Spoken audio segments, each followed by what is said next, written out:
Je vais vous parler de la santé mentale, cette partie invisible de l'être humain qui échappe au regard, mais qui porte parfois le poids le plus lourd de notre existence. Une blessure du corps se voit, se soigne, se montre, mais les blessures de l'âme, elles sont souvent muettes.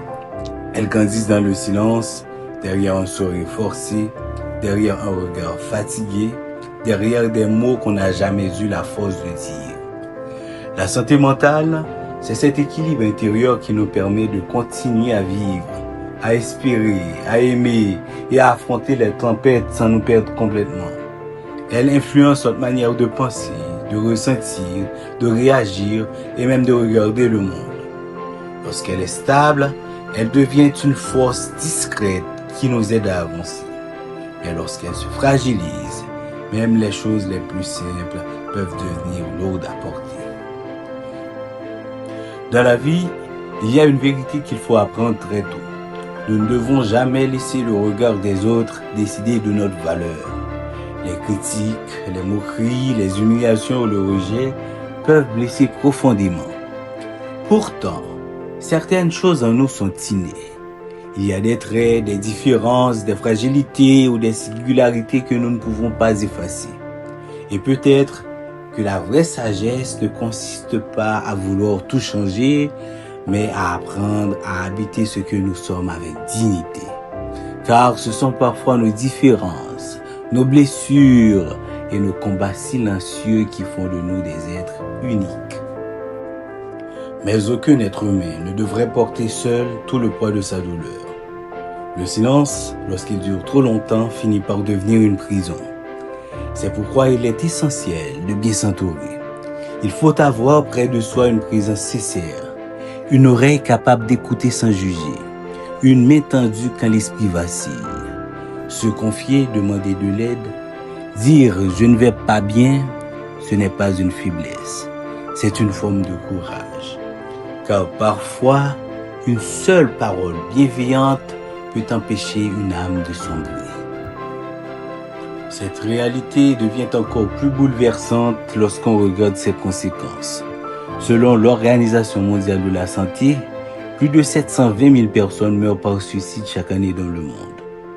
Ce chiffre n'est pas seulement une statistique, c'est le rappel douloureux que certaines souffrances invisibles finissent par devenir insupportables. Il nous rappelle qu'un être humain peut sourire en public et pleurer en silence, continuer à marcher tout en s'effondrant intérieurement. Voilà pourquoi il faut apprendre à écouter au-delà des apparences, à prendre au sérieux la douleur des autres, même lorsqu'elle ne se fait pas entendre. Les parents, eux aussi, ont une mission essentielle. Ils doivent apprendre à leurs enfants à parler, à exprimer ce qu'ils ressentent, à ne pas garder leurs blessures enfermées dans le silence. Ils doivent leur enseigner qu'aucune insulte, aucune moquerie, aucun rejet ne doit leur faire oublier leurs valeurs. Mais ils doivent aussi leur apprendre à ne jamais devenir les agresseurs des autres.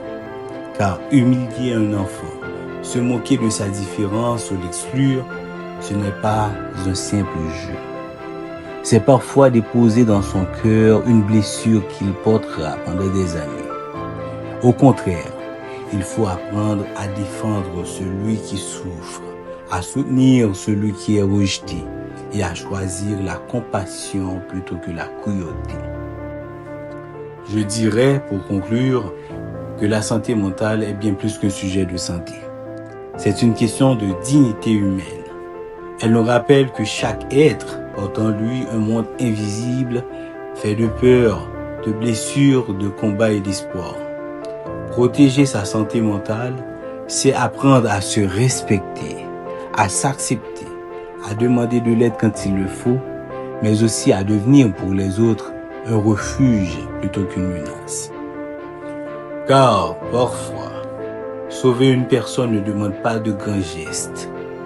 Il suffit d'un peu d'écoute, de peu de respect et d'un peu d'humanité.